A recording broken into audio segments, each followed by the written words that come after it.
প্রতিটি শহরের গভীরে এমন কিছু জায়গা থাকে যা রহস্যে মোড়ানো। কোরিয়ার এমনই একটি স্থান হলো গঞ্জিয়াম মানসিক হাসপাতাল। এটি শুধু পরিত্যক্ত নয়, এটি এক ভয়ঙ্কর কিংবদন্তি। আজ আমরা সেই অন্ধকার ইতিহাস ও বাস্তব অভিজ্ঞতার গল্প শোনাব। চলুন শুরু করা যাক।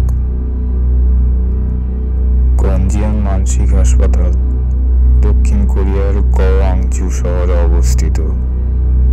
1990-এর দশকে চালু হওয়া এই হাসপাতালটি মানসিক রোগীদের চিকিৎসার জন্য ব্যবহৃত হতো, কিন্তু 2000-এর দশকের শুরুর দিকে এটি হঠাৎ বন্ধ হয়ে যায়।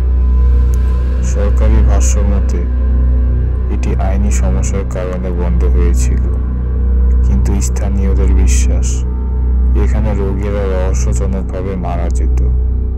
অনেকেই দাবি করেন হাসপাতাল কর্তৃপক্ষ এই মৃত্যুগুলো লুকানোর চেষ্টা করেছিল।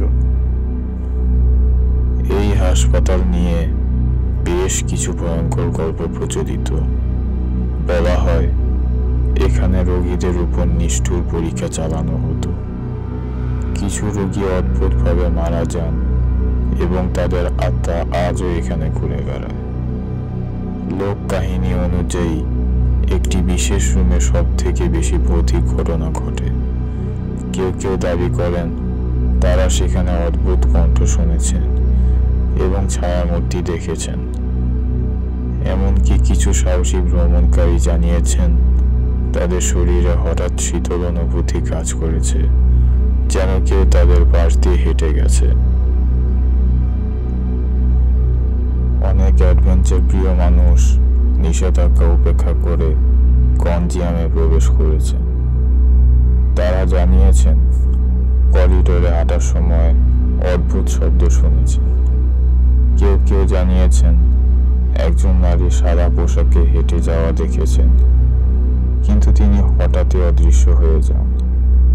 কিছু ভ্রমণকারী এমনকি জানিয়েছেন তাদের ছবি তোলার সময় ক্যামেরায় অদ্ভুত ছায়া ধরা পড়েছে। তবে এই অভিজ্ঞতাগুলো কি সত্যি নাকি মানুষের কল্পনা তা কেউ নিশ্চিতভাবে বলতে পারে না। হাসপাতালটি এখন সরকারিভাবে বন্ধ এবং প্রবেশ নিষিদ্ধ। কর্তৃপক্ষের ভাষ্য মতে এটি বিপজ্জনক এবং ভেঙে পড়ার সম্ভাবনা রয়েছে। তবে এটি বিশ্বের সবচেয়ে ভৌতিক স্থানগুলোর মধ্যে একটি হিসেবে খ্যাতি লাভ করেছে। 2018 সালে তৈরি হওয়া গঞ্জিয়াম হন্টেড অ্যাসাইলাম সিনেমাটি এর জনপ্রিয়তা আরও বাড়িয়ে তোলে। গঞ্জিয়াম মানসিক হাসপাতালের এই গল্প সত্যি ভৌতিক নাকি মানুষের মনের সৃষ্টি? আপনারা কি বিশ্বাস করেন এই ধরনের জায়গায় অতিপ্রাকৃত কিছু থাকতে পারে? আপনার মতামত জানাতে নিচে কমেন্ট করুন। ভিডিওটি ভালো লাগলে লাইক দিন, শেয়ার করুন এবং আমাদের চ্যানেল সাবস্ক্রাইব করতে ভুলবেন না।